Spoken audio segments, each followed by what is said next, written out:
हाँ, तो कल हमारी 4.1 एक्सरसाइज है वो कंप्लीट हो चुकी थी, आज 4.2 है। हमने कल बताया भी था कि मतलब आज के बारे में बताया था कि गुणनखंड विधि से हम समीकरणों को हल करना सीखेंगे। पीछे के क्वेश्चंस में केवल हमने द्विघात समीकरण के बारे में पढ़ा। द्विघात समीकरण क्या होती है, उन्हें कैसे सरल करते हैं, जैसे भाषा के रूप में दे दिया तो उसे कैसे लिखेंगे, समीकरण को लिखेंगे कैसे, इतना ही पढ़ा था।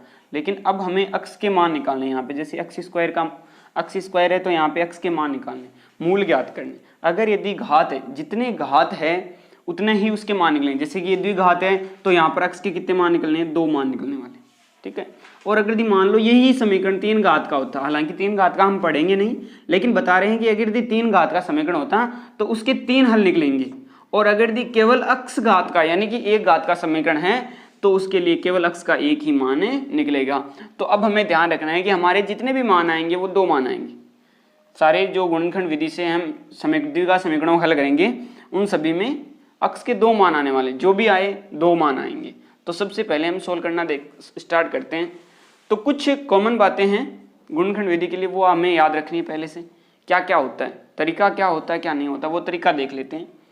कि सबसे पहले जो अक्स स्क्वायर का पद है वो देख लो कि उसके गुणांक में क्या है। इसके गुणांक में कुछ नहीं, गुणांक का मतलब गुणा के अंदर, जैसे कि 2 अक्स है तो अक्स का गुणांक 2 है, 2 अक्स स्क्वायर तो अक्स स्क्वायर का गुणांक 2 है, ऐसा होगा।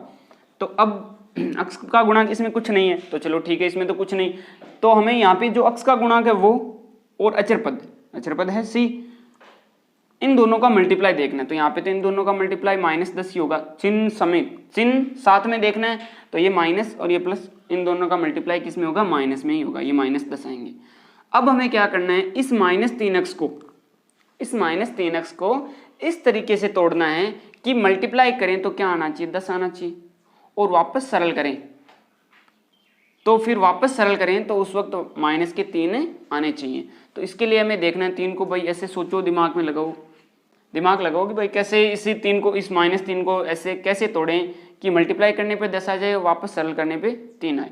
3 माइनस के आने चाहिए। अब देखो यहाँ पे मल्टीप्लाई माइनस में आने वाला है, तो मल्टीप्लाई माइनस लाने के लिए एक संख्या प्लस की होनी चाहिए, एक संख्या माइनस की होनी चाहिए। तो इसको इस तरीके से तोड़ेंगे कि एक संख्या तो माइनस की आएगी और एक संख्या प्लस की आएगी। अब हम इसे यहाँ से सोल्व करना स्टार्ट करते हैं। अक्स स्क्वायर, अब देखो -3x को ऐसे तोड़ सकते हैं 5 और 2, 5 और 2, तो 5 में से 2 निकालेंगे तो 3 बचेंगे, और 5 दूनी 10, 5 को 2 से मल्टीप्लाई करेंगे 10, और 5 में से 2 निकालेंगे तो 3, यानी हमारा ये हो जाएगा। एक संख्या माइनस की लेनी है तो आंसर मेन आंसर माइनस में आना, तो बड़ी संख्या किस में लेनी है, माइनस में, फिर छोटी संख्या प्लस में, ये आ गया 2x। अब देखो 5 को 2 से मल्टीप्लाई करेंगे तो -10, ये लो जी -10 ही हो गया, ठीक है। और इन दोनों को 5 में से 2 सब्ट्रैक्ट करेंगे तो कितने बचेंगे, -3, और ये -10 यहाँ पर ऐसे के ऐसे। बस पहला सवाल ही ध्यान से देखना है। अगर यदि एक सवाल समझ में आ गया तो ये 4.2 एक्सरसाइज एकदम आसान है। पहला क्वेश्चन थोड़ा आराम से देखो, पहला क्वेश्चन सही हो गया, पहले क्वेश्चन में कोई दिक्कत नहीं है, तो सारे के सारे क्वेश्चन फटाफट हो जाएंगे, कोई दिक्कत नहीं होगी। फिर हमें क्या करना है, 2 की जोड़े बनाने। जैसे अक्स स्क्वायर -5x, इन 2 पदों को एक साथ ले लिया, 2x और -10 इन दोनों को एक साथ ले लिया। अब इन दोनों में हमें ये देखना है कि कॉमन क्या है, यानी जो संख्या इन दोनों में हो वही कॉमन लेते हैं। जैसे इसमें भी अक्स है, इसमें भी अक्स है। अक्स स्क्वायर का मतलब इसमें तो अक्स 2 है, जबकि इसमें अक्स 1 है, और कोई संख्या कॉमन नहीं ले सकते, तो हम इसमें से अक्स कॉमन ले रहे हैं। सॉरी, यहाँ पे इक्वल का सिंबल नहीं लगेगा अभी, क्योंकि इक्वल का सिंबल एक स्टेप में एक बार ही आ सकता है। यहाँ पे इक्वल का सिंबल हम पहले समीकरण में लगा चुके हैं, तो इस तरफ इक्वल का सिंबल नहीं लगाएंगे, ये गलती से हो गया। तो यहाँ पे अक्स हमने कॉमन लिया, तो यहाँ पे क्या बचेगा, 2 अक्स थे, एक अक्स कॉमन ले लिया, अक्स अंदर बच गया कोष्टक के अंदर। फिर ये माइनस का सिंबल, इसमें से इस अक्स को बाहर निकाल लिया। कॉमन लेने का मतलब दोनों में जो संख्या है उसे एक बार ही लिखेंगे बाहर की तरफ। फिर यहाँ पे क्या बचा, 5 बचा, तो हमारे पास ये यहाँ पे बचा अक्स -5। फिर ये प्लस का सिंबल यहाँ वाला है, ये करो। फिर इन दोनों में से देखो क्या कॉमन ले सकते हैं, इन दोनों में से 2 कॉमन ले सकते हैं। जैसे भाई 10 को, ये तो 2 अक्स है, 2 गुणा अक्स लिख सकते हैं, 10 को क्या लिख सकते हैं, 2 गुणा 5, यानी इन दोनों में क्या है, 2 कॉमन ही तो है, 2 सेम ही तो है, तो 2 को बाहर निकाल लेते हैं। तो यहाँ पे हमने 2 बाहर निकाले, तो यहाँ पे बचा अक्स, और यहाँ पे कितने बचेंगे, 5, और ये इक्वल में हमारे पास 0 था। अब यहाँ पे एक चीज ध्यान देना, अगर यदि यहाँ पे x -5 और x -5, जैसे कि ये यहाँ पे जो हम कॉमन लेंगे उसके बाद जो बचेगा वो हमारी समीकरण में सेम होना चाहिए। आप चाहे कितने भी क्वेश्चन कर लो, ये वाला और ये वाला स्टेप सेम आना चाहिए। x-5 नहीं, वहां पे जो क्वेश्चन में जो हो वहां, तो x-5 x-5 सेम होने चाहिए दोनों, तभी हमारा क्वेश्चन सही है। अगर यदि मान लो ये किसी का गलत हो रहा है, x-5 और x+6 हो गया, तो आप समझ लेना कि आपने कहीं ना कहीं गलती कर दी, आपका क्वेश्चन सही नहीं है। उस वक्त आप ध्यान से दोबारा देख सकते हो। लेकिन हमारा यहाँ x-5 और x-5 है तो सेम है। अब देखो यहाँ पे ये एक पद और बन गया, ये एक पद अकेला और ये एक पद अकेला, ये दो पद हैं। तो अब देखो इन दोनों में सेम क्या है, इन दोनों में सेम x-5 है, तो इन दोनों में x-5 है तो x-5 को कॉमन ले लो। ये लो जी x-5। अब बचा क्या, x-5 को तो कॉमन ले लिया, कोष्ट में क्या है, यहाँ से x-5 बाहर किया, यहाँ पे क्या बचेगा, केवल x बचेगा। और इसमें भी x-5 बाहर करेंगे तो इसमें क्या बचेगा, +2, और इक्वल में क्या रहा, 0। अब देखो हमारा क्वेश्चन सोल्व हो चुका है, थोड़ा सा है बस। ये दो स्टेप है ना, फर्स्ट और ये सेकंड, ये दो स्टेप थोड़े ध्यान से देख लेना समीकरण के बाद में। पहले इनको तोड़ना है, तोड़ने के बाद इनमें कॉमन लेना है, कॉमन लेने के बाद वापस एक बार जो सेम संख्या आएगी उसे एक बार कॉमन लेना है। तीन चीजें याद रखनी। अब देखो इसमें क्या कर सकते हैं कि हमने समीकरण में सीखा है कि दो संख्याएं जैसे आपस में मल्टीप्लाई है, तो हम एक को उधर ले जा रहे हैं तो वो उधर जाकर डिवाइड में होगी, ठीक है। तो 0 के डिवाइड में कोई संख्या आ जाए, ये मल्टीप्लाई में, जैसे मान लो x-5 को हमने यहाँ रखा और ये x+2 मल्टीप्लाई में था, हमने इसे उधर, हम इसे उधर ले गए, तो ये आ गया 0/x+2। तो 0 के डिवाइड में कोई भी संख्या है उसका आंसर क्या होता है, 0 ही होता है। तो यानी x-5 बराबर क्या होगा, 0 होगा। और अब x बराबर ये -5 उधर जाकर किस में हो जाएंगे, प्लस में, +5। तो ये हमारा x का एक मान आ गया। अभी दूसरा मान आएगा, हमने पहले ही बता दिया कि भाई x के दो मान आने वाले हैं क्योंकि ये द्विघात समीकरण है। तो भाई हम x-5 को यहाँ हमने ये रखा और x+2 को उधर ले गए। ये कोई जरूरी नहीं है कि x+2 को उधर ले जाएंगे या इधर वाली संख्या को ले जाएंगे, किसी को भी ले जा सकते हैं। दोनों संख्याएं गुणा में है, एक दूसरे के दोनों संख्याएं गुणा में है और दोनों में क्या है, x है, इसलिए दोनों को एक बारी बारी ले जाएंगे। पहले x-5 यहाँ रख लिया, अब की बार x+2 रखो, अब की बार x+2 यहाँ रख रहे हैं, तो ठीक है। ये लो जी, ये x+2 इक्वल, ये x-5 मल्टीप्लाई में तो है x+2 के, तो ये उधर जाकर किस में होगा, डिवाइड में, तो 0/x-5। अब ये भी तो 0 ही हो गया, यहाँ पे ये 0 हुआ पूरा, तो ये भी क्या होगा, 0 ही होगा। तो ये हो गया x+2 बराबर 0। अब ये दो प्लस के उधर जाकर किस में हो जाएंगे, 2 हो जाएंगे माइनस में। ये लो जी, ये हमारा क्वेश्चन सोल्व है। अब देखो इसमें ये स्टेप वगैरह दिखाने की इतनी ज्यादा जरूरत नहीं है, ये समझाने के लिए, केवल इतना बड़ा भी दिखाने की जरूरत नहीं। क्वेश्चन अच्छा भी दिखना चाहिए, तो यहाँ से हम थोड़ा सा चेंजिंग करते हैं। क्वेश्चन यही रहेगा, चेंजिंग नहीं, बस समझाया है। अब बता देते हैं बस फटाफट शॉर्ट में कैसे हो जाए।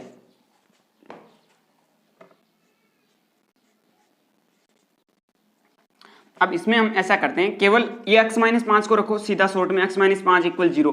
अब उतना तो करना छोड़ दो, अब ये समझ लो ये 0 हो गया, ऐसे समझो। और ये उधर जाकर 0 चला गया, x-5, तो x बराबर कितने हो गए, 5। और या कर लो x+2 बराबर 0, तो x बराबर कितने हो जाएंगे, -2। तो यहाँ पे हमारे पास x के दो मान आ गए, एक तो 5 और एक आ गया -2। ये लो जी हमारा पहले का पहला क्वेश्चन, ये पहला क्वेश्चन, पहले में 5 क्वेश्चन है, पहले का पहला क्वेश्चन हो चुका है। हाँ तो भाई अगला क्वेश्चन, तो पहले का फर्स्ट क्वेश्चन मैंने बता दिया। अब देखो सेकंड क्वेश्चन ये खुद आपको करना है, मैं नहीं बताऊंगा, इसमें आपको मैं समझा देता हूँ कैसे करना है। पहले ये यहाँ पे ध्यान रखना, वहाँ पे केवल x² था, इसलिए यहाँ पे जो 10 था हमने केवल 10 ही लिया था। तो यहाँ पे हमें ये ध्यान रखना है कि 2 और 6 इन दोनों को मल्टीप्लाई करना है। तो 2 और 6 को करोगे तो 12, यानी कि अब की बार जो गुणनखंड करोगे ना x के, तो वो ऐसे करने हैं कि उन्हें सरल करो वापस, तब तो x ही आ जाना चाहिए। और मल्टीप्लाई करो तो माइनस में 12x² उसका आंसर है आना चाहिए। उन दोनों को जो x को इस प्रकार तोड़ना है कि भाई गुणा करोगे तो माइनस की 12x² आनी चाहिए, और वापस सरल करो तो वापस x का x ही आ जाना चाहिए। ये आपको खुद करना है, देख लेना भाई, नहीं हो तो पूछ सकते हो कमेंट में, कल बता देंगे और तो क्या। अब देखो थर्ड वाला देख रहे हैं, थर्ड वाले में क्या है, रूट दे रखा है, तो रूट देखते ही थोड़ा डर सा लगता है।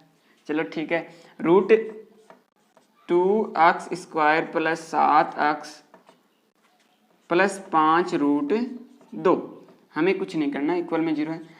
हमें तो पहले इन दोनों को मल्टीप्लाई करना है। ये हमने पढ़ा था कि भाई अचर पद और x² के पदों को गुणा करो। तो 5 और ये √2 और √2 ऐसे जैसे 5 √2 गुणा √2, तो √2 और √2 गुणा होके क्या हो जाएगा, केवल 2 होगा, और 5 को 2 से गुणा करोगे तो कितने आएंगे 10। यानी कि इस 7 अक्ष को इस तरीके से तोड़ना है कि सरल करें तब तो वापस 7 अक्ष आना चाहिए और मल्टीप्लाई करें तो 10 आना चाहिए। तो देखो ये सीधा ही हो रहा है, 5 और 2 7, और 5 और 2 को गुणा करेंगे तो 10, ये सीधा यहीं पे हो ही गया। तो यहाँ पे वो रूट वाला तो ऐसा कैसा ही रहेगा, कोई दिक्कत नहीं है, ये तो ऐसे ही रहने दो, √2x² प्लस 2x और 5x और प्लस 5√2 बराबर 0।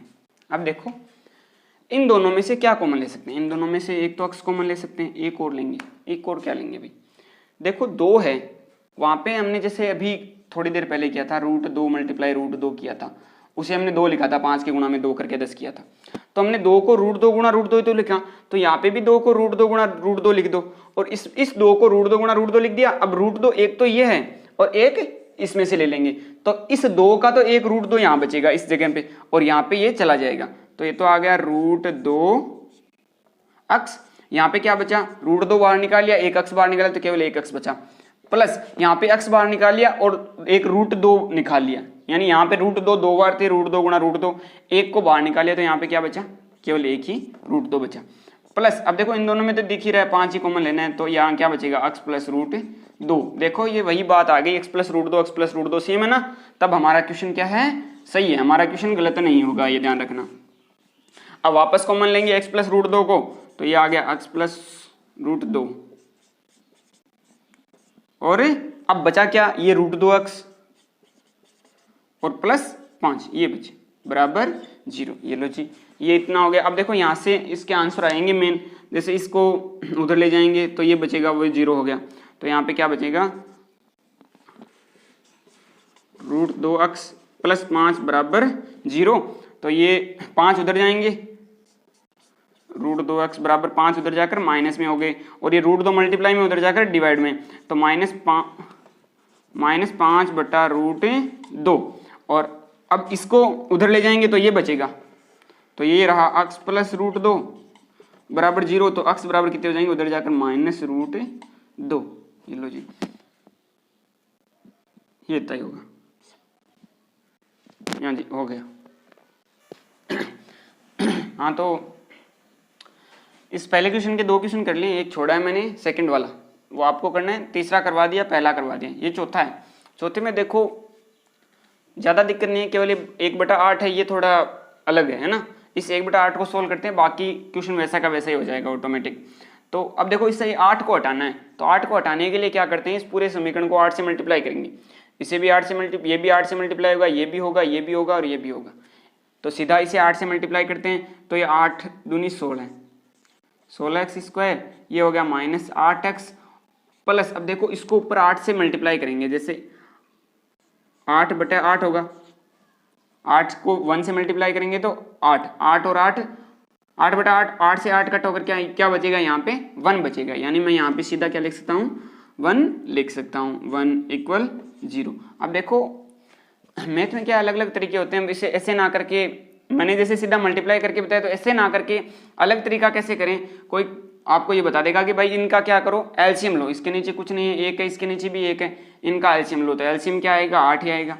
फिर 1 को 8 से डिवाइड करेंगे तो 8 टाइम होगा, और 8 को 2 से मल्टीप्लाई करेंगे तो क्या आएगा, 16x² आएगा, और फिर यहाँ पे 1 को 8 से डिवाइड करेंगे तो 8 को 1 से डिवाइड करेंगे तो 8 बार, और 8 को x से मल्टीप्लाई करेंगे तो 8x आ गया। वैसे ही 8 को 8 से डिवाइड करेंगे तो 1 बार, और 1 को 1 से मल्टीप्लाई करेंगे तो क्या आएगा, 1 आएगा, बराबर में 0। अब ये 8 यहाँ क्या है, डिवाइड में ना, तो उधर जाकर किस में होगा, मल्टीप्लाई में, और इधर आकर 0 के मल्टीप्लाई में 8 होगा, तो ये पूरा क्या हो गया, 0 हो गया। तो वैसे भी कर सकते हैं, ऐसे भी कर सकते हैं। ऐसे हमने पूरी समीकरण को 8 से मल्टीप्लाई किया, तो हमने यहाँ पर भी 8 से मल्टीप्लाई किया है, ये 8 हटाने के लिए हमने यहाँ पर भी 8 से मल्टीप्लाई किया था, लेकिन यहाँ पे 0 था, इसलिए वो क्या हो गया, 0 हो गया। 8 से 0 को मल्टीप्लाई करें 0। अब ये हमारी वही समीकरण हो गई है, सेम टू सेम। तो हम क्या करते हैं, x² और अचर पद को दोनों को मल्टीप्लाई करते हैं। तो x² और अचर पद को मल्टीप्लाई करो भाई, 16x² और 1 को मल्टीप्लाई करना, सब वापस वही आएगा 16x²। अब हमें क्या करना है, इस 8 को इस प्रकार तोड़ना है कि मल्टीप्लाई गुणा करें तब तो क्या आए 16 आए, और ऐड करें तो क्या आए माइनस के 8 आए। तो देखो यहाँ पे कंफ्यूजन होता है कि भाई कैसे पता कैसे करें, पता कैसे चलेगा कि भाई जो हम जोड़े बना रहे हैं, जो इनमें इसी 8 को तोड़ेंगे तो वो सही होगा कि गलत होगा, पता कैसे करेंगे। ऐसे अंदाज से तोड़े करेंगे 3 और 5, फिर 5 को 3 से मल्टीप्लाई करेंगे तो 18 हो गए, हमें तो 15 होंगे, फिर हमें तो 16 चाहिए। तो इसके लिए हमें क्या करो, जो x² यहाँ पे आ रहा है इसका जो गुणांक है ये लो, ये 16 का गुणनखंड करो।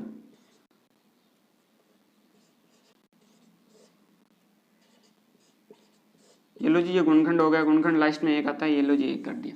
अब क्या करो, इनको आपस में मल्टीप्लाई करके देख लो, जैसे कि इन 3 को कर लो, इस 1 को छोड़ दो, तो 2 दूनी 4, 4 दूनी 8, 8 और 2, अब देखो 8 और 2 में और आएगा 8 दूनी 16, 16 तो कंफर्म आएगा इनका मल्टीप्लाई, लेकिन इन्हें सरल करें तो वापस 8 आ सकता है, तो 8 और 2 10 होते हैं, और 8 में से 2 सब्ट्रैक्ट करेंगे तो कितने हो गए 6, लेकिन 8 नहीं आ रहा। तो अब क्या करो, इनको लो और इनको लो, जैसे ये 2 और 2, 2 दूनी कितने हो गए 4, और 2 दूनी 4, तो 4 चौक 16 तो होते हैं, लेकिन 4 और 4 8 हो रहे हैं। तो ये लो जी, हमें यहाँ से मिल गया, ये हम ऐसे पता करते हैं। तो यहाँ से हम क्या लेंगे 4 4 लेंगे, तो ये आ गया 16x²। अब यहाँ पे ये कंफ्यूज होगा भाई चिन्ह कौन सा लें, चिन्ह दोनों माइनस के रखेंगे कि दोनों प्लस के रखेंगे, एक माइनस का रखें एक प्लस का रखें, क्या करें। तो यहाँ पे ये देखो कि यहाँ पे मैं जो गुणा लाना है वो किस में आना चाहिए, प्लस में आना चाहिए। हमें 16x² लाना था, तो 16x² प्लस में था, तो प्लस का गुणा कैसे आएगा, दोनों संख्याएं माइनस की होनी चाहिए, दोनों संख्याएं या तो माइनस की हों या दोनों संख्याएं प्लस की हों, तभी जो गुणा करेंगे वो क्या आएगा, गुणा का आंसर प्लस में आएगा। तो ठीक है, या तो माइनस में या प्लस में, यानी दोनों संख्याओं का चिन्ह सेम होगा। लेकिन यहाँ पे माइनस है, यहाँ पे जो चिन्ह है वही हम यहाँ पर लेंगे, अगर यदि गुणा प्लस में लाना हो तब, अन्यथा नहीं होगा। तो यहाँ पे माइनस है, तो यहाँ पर भी दोनों की जगह क्या ले लेंगे, माइनस ले लेंगे, और ये इक्वल में क्या था 0 था।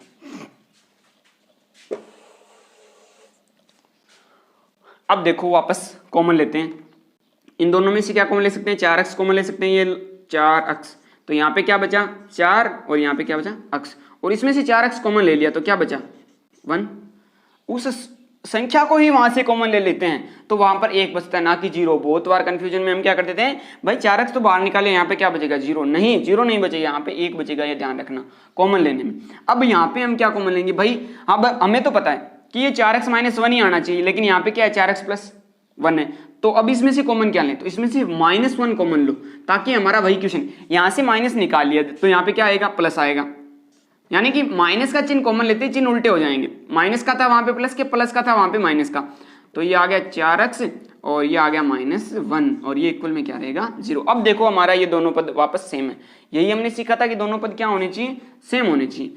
तो अब ये बच गया 4x - 1, अब ये यहाँ पे 4x बचा ना, तो ये लो जी ये 4x और ये -1, चलो इससे करते हैं,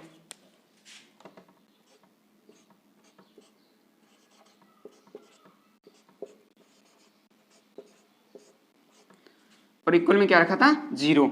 अब वही बात है, एक पद को उधर ले जाएंगे तो यहाँ पे क्या बचेगा 4x - 1 बराबर 0, तो ये उधर जाकर -1 उधर जाकर किस में होगा प्लस में, 4x बराबर 1, और ये x के मल्टीप्लाई में है 4 तो उधर जाकर हो गया y में 1/4। ऐसे सेम टू सेम इस वाले पद को ले जाओ, है तो दोनों एक ही, करने की जरूरत नहीं है, दोनों का आंसर 1/4 ही आएगा, फिर भी करके देख लो सेम आएगा, तो सेम टू सेम 4x - 1 बराबर 0, तो 4x बराबर ये वापस उधर जाकर प्लस में हो गया, x बराबर 1/4, यानी कि जो x के दोनों मान होंगे वो क्या होंगे 1/4 और 1/4, ये दोनों मान सेम होंगे। ये हमारा चौथा क्वेश्चन हो गया। हाँ तो 3 क्वेश्चन कर लिए, लास्ट वाला है 5वां, एक क्वेश्चन छोड़ा हुआ है दूसरा, वो देख लेना आप। अब देखो इसमें ये हमने पीछे क्वेश्चन किया ना चौथा, सेम टू सेम ऐसे ही, कुछ हार्ड नहीं, इन दोनों का मल्टीप्लाई करना है, तो 100 और 1 को मल्टीप्लाई करेंगे तो क्या आएगा 100x²। तो अब इस -20 को इस तरीके से तोड़ना है कि मल्टीप्लाई करें तब तो क्या आए 100 आए, और वापस ऐड करने पे क्या आए -20 आए। तो इसको पहले तो वो गुणनखंड विधि से तोड़ने की जरूरत नहीं है, इसका तो सीधा है 10 और 10 हो जाएगा, 10 को 10 से मल्टीप्लाई करें क्या आएगा 100 और 10 कितने होंगे 20, ये लो जी हो गया। दोनों 10 और 10 किसके रखेंगे माइनस के रखेंगे, -10 -10 माइनस के क्या हो गए 20, और माइनस और माइनस मल्टीप्लाई हो गए प्लस में हो जाएगा, तो 10 10 कितने हो गए 100, 10 को 10 से मल्टीप्लाई करेंगे तो 100 प्लस में हो जाएगा, ये हमारा सीधा ही है। तो आगे सोल्व करते हैं। ये आ गया 100x², ये आ गया -10x और ये भी -10x और ये आ गया +1 बराबर 0। तो देखो इन दोनों में से क्या कॉमन ले सकते हैं, 10 और 1x कॉमन ले सकते हैं। एक तो 10 और 1x, इसमें से 10 बाहर निकालेंगे क्या बचेंगे 10, यानी 10 से डिवाइड करेंगे 100 को तो 10 बार डिवाइड होगा और 1x यहाँ से बाहर निकाले क्या बचा, यहाँ पे 1x बचा, माइनस यहाँ पे 10x तो इसमें से तो बाहर ही निकालेगा, 10 भी बाहर निकाले x भी बाहर निकाले, यहाँ पे क्या बचेगा 1। मैंने अभी पिछले क्वेश्चन में सेम क्वेश्चन ऐसा ही बताया कि वही पूरी संख्या ही बाहर निकालें तो क्या बचेगा, केवल 1 बचेगा ना कि 0। यहाँ से हमें वापस माइनस कॉमन लेना, सेम टू सेम, केवल संख्या ही चेंज हुई है और क्वेश्चन वही है, बिल्कुल भी चेंज नहीं, इसलिए थोड़ा जल्दी कर रहे हैं कि भाई -1 यहाँ से कॉमन लेंगे तो यहाँ पे क्या बचेगा 10x और यहाँ पे क्या आएगा -1, इक्वल में क्या रहा 0। अब देखो 10x और -1 वापस कॉमन ले लो जी, 10x -1 वापस कॉमन ले लिया और यहाँ पे क्या बचा, ये 10x और ये -1 इक्वल 0। यहाँ पर भी वही मान आ रहे हैं, सेम आ रहे हैं, तो यहाँ पे ये 10x को उधर ले जाएंगे, सॉरी 1 को उधर ले गए 10x -1 को, तो 1 10x -1 इधर बचेगा, ये -1 उधर जाकर किसमें होगा प्लस में 10x बराबर 1 और ये x ये 10 मल्टीप्लाई में उधर जाकर किसमें हो जाएगा डिवाइड 1/10 और ऐसे ही दूसरा मान आएगा वही भी 1/10 ही आएगा। तो ये हमारा पहला क्वेश्चन कंप्लीट हो चुका है। हाँ तो देखो फर्स्ट क्वेश्चन कर लिया, अब यहाँ पे कंफ्यूज मत होना कि भाई तीसरा क्वेश्चन कैसे दे दिया, दूसरा क्वेश्चन कल करेंगे, वो थोड़ा क्या है बड़ा है, टाइम हमारे पास कम है तो वो सब चीज़ें देखनी पड़ती हैं। ये थोड़ा छोटा ही है क्वेश्चन, सही से समझ लेना, वही क्वेश्चन है, ज़्यादा हार्ड नहीं है कि भाई ऐसी दो संख्याएं याद कीजिए जिनका योग 27 हो और उनका गुणनफल 182 हो, मतलब कोई भी संख्या हो 27 उनका योग 27 होना चाहिए। जैसे सपोज दैट हम ऐसे मानते हैं कि जैसे मान लो 24 और 3 ये दोनों संख्या, इन दोनों संख्याओं का योग क्या है 27 है, तो अब हमें एक संख्या मान लो एक संख्या 24 है पता है, तो दूसरी संख्या कैसे निकालेंगे भाई 27 में से 24 घटा दो क्या आएगा 3, यानी कि दूसरी संख्या आ गई। तो पहली संख्या पता होगी तो हम दूसरी संख्या निकाल सकते हैं। फिर इन दोनों का मल्टीप्लाई क्या होना चाहिए 182 होना चाहिए, तो 24 और 3 का मल्टीप्लाई, यहाँ पे तो 82 नहीं है ना, यहाँ पे बेहतर होगा, यहाँ पे तो बेहतर होगा, लेकिन हमारा आंसर 182 आना चाहिए। ये तो हम ऐसे ही कोई क्वेश्चन देख रहे हैं कि ऐसा हो सकता है, लेकिन क्वेश्चन के बारे में अब करेंगे। अब जैसे हम ऐसे तो बता नहीं सकते कि भाई कैसे होगा, तो हम क्या करेंगे मानकर चलेंगे, मानेंगे और इक्वेशन बनाएंगे, हमारे जो समीकरण हैं वो समीकरण बनाएंगे, उस समीकरण से इस क्वेश्चन को सोल्व करेंगे। ऐसा क्वेश्चन हमारे मान लो कोई भी पूछ भी सकता है, ऐसा क्वेश्चन नॉर्मल व्यक्ति भी पूछ ले कि भाई आज ऐसा बताओ, तो हम क्या कर सकते हैं इक्वेशन के थ्रू इन क्वेश्चनों को सोल्व कर सकते हैं। तो ये हमारा सबसे पहले मान के चलेंगे, माना कि जो प्रथम संख्या है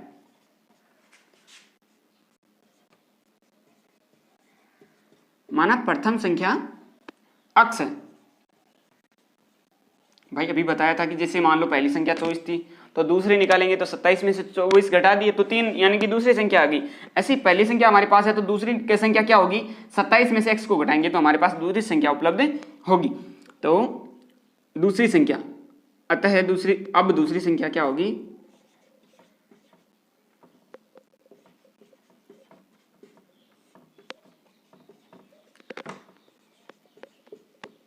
दूसरी संख्या हो जाएगी 27 माइनस x। अब इन्होंने क्या कहा था प्रश्नानुसार, जो प्रश्न में जो बोला गया उसके अनुसार देखते हैं।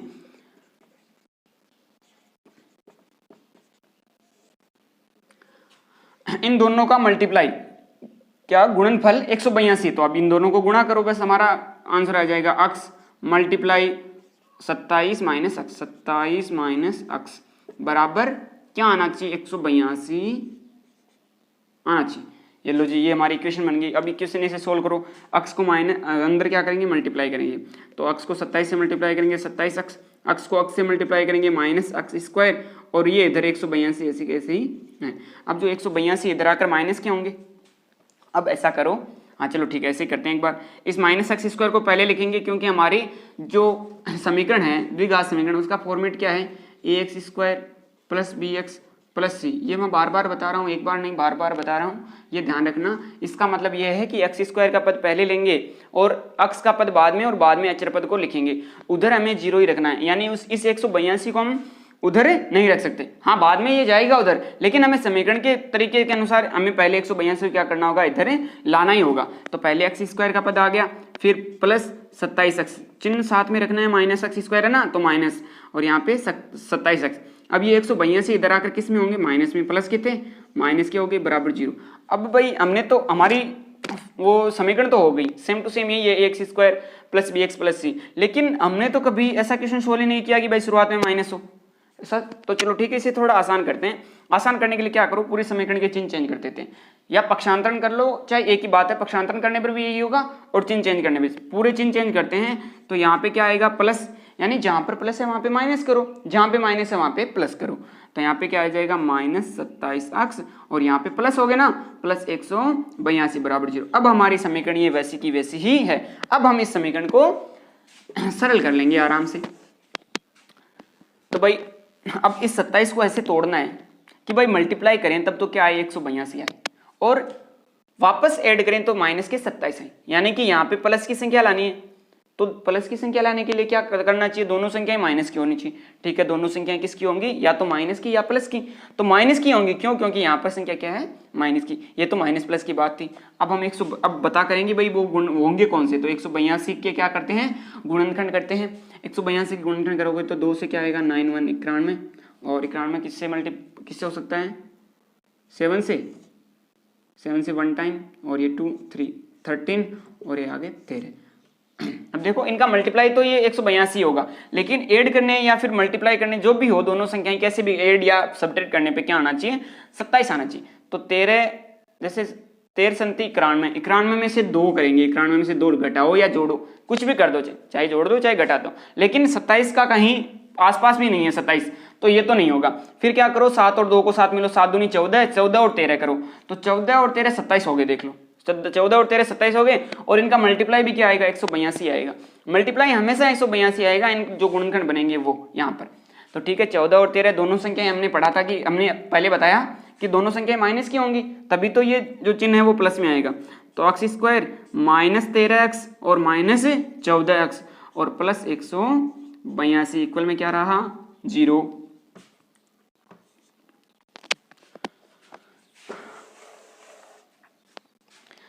अब वही यहां से इन दोनों में से क्या कॉमन ले सकते हो, इन दोनों में से क्या कॉमन ले सकते हो, ये कॉमन लेते हैं, देखते हैं क्या मिलेगा। इन दोनों में से क्या कॉमन ले सकते हैं, केवल अक्स एक कॉमन ले सकते हैं, तो अक्स कॉमन लो। तो यहाँ पे क्या बचेगा, केवल अक्स बचेगा। ये माइनस का सिंबल, यहाँ से अक्स बाहर निकाले तो क्या बचा, यहाँ पे 13 बचे। ठीक है, अब देखो इसमें से क्या ले सकते हैं, यहाँ पे हमें माइनस लाना है ना इस प्लस की जगह, यानी माइनस तो कॉमन लेंगे, इस प्लस की जगह माइनस लाना है, इसलिए फिर इन दोनों में से क्या कॉमन ले सकते हैं, 14 कॉमन ले सकते हैं, क्योंकि 182 को 14 से डिवाइड करेंगे ना तो 13 बार ही डिवाइड होगा। तो यहाँ से हमने 14 बार ले लिए, तो यहाँ पे क्या बचेगा, अक्स माइनस 13 बचेगा, बराबर क्या रहा, 0, बराबर 0। हाँ तो अब देखो ये वापस x माइनस 13 वापस कॉमन ले लो, x माइनस 13, और फिर ये बचा x और ये माइनस 14। यहाँ से हमें x के 2 मान होंगे, जैसे x माइनस 13 बराबर 0, तो x बराबर क्या आएगा, प्लस के 13, ये माइनस उधर जाकर प्लस में होंगे। और ऐसे ही 14 के करेंगे तो x माइनस 14 बराबर 0, तो x बराबर क्या आएगा, प्लस के 14। तो x के 2 मान आ रहे हैं, एक तो 13 और एक 14। ये तो हमने पहले ही पढ़ा था कि भाई x की घात 2 होगी तो हमें 2 मान मिलेंगे। तो अब देखो ये दोनों मान इसमें संतुष्ट करने चाहिए, करके देखते हैं। पहले 13 रखो, जैसे 27 में से 13 सब्ट्रैक्ट करेंगे, 27 में से 13, हमें ये तो हमें पहली संख्या प्राप्त हुई, हमने पहली संख्या x मानी ना, तो पहली संख्या 13 भी हो सकती है और 14 भी हो सकती है। तो पहले हम क्या करते हैं, पहली संख्या 13 लेते हैं कि भाई पहली संख्या क्या थी, 13 थी। तो यहाँ पे क्या करेंगे, 27 में से 13 सब्ट्रैक्ट करेंगे, 27 माइनस 13, 27 में 13 सब्ट्रैक्ट करेंगे, क्या बचेगा, 14, यानी दूसरी संख्या क्या आ गई, 14 आ गई। इनका मल्टीप्लाई भी ऐसे ही आप करके देख लेना चाहिए, हो जाएगा। 27 माइनस 13 14। अब मान लो 14 भी तो ले सकते हैं, x की जगह 14 लेंगे, तो यहाँ पे 27 में से 14 करेंगे तो उस वक्त क्या आएगी, 13, यानी कि दोनों संख्याएं क्या आएगी, एक तो 13 आएगी और एक 14 आएगी, यही होंगी दोनों संख्याएं, बस और कुछ देखना ही नहीं। फिर इन दोनों का मल्टीप्लाई करके देख लो, मल्टीप्लाई करोगे तो 182 ही आएगा, और ऐड करोगे तो कितने आएंगे, 27। ये लो जी हमारे फर्स्ट, यानी कि आज 4.2 में कितने क्वेश्चन कर लिए, फर्स्ट और थर्ड 2 क्वेश्चन कर लिए हैं, दूसरा कल करेंगे, और एक क्वेश्चन फर्स्ट का छोड़ा हुआ है, वो आप करके देख लेना। नहीं समझ में आए तो कमेंट में बता सकते हो, भाई समझ में नहीं आया तो हम कल दोबारा बता देंगे। और आगे भी ध्यान रख लेना भाई, जो भी क्वेश्चन हो सही से समझ लेना, किसी को समझ में नहीं आ रहा है तो कमेंट में पूछ सकता है, जो पर्सनली जानता है वो पर्सनली पूछ सकता है, पर्सनली हमसे मिलके पूछ सकता है जो भी हो।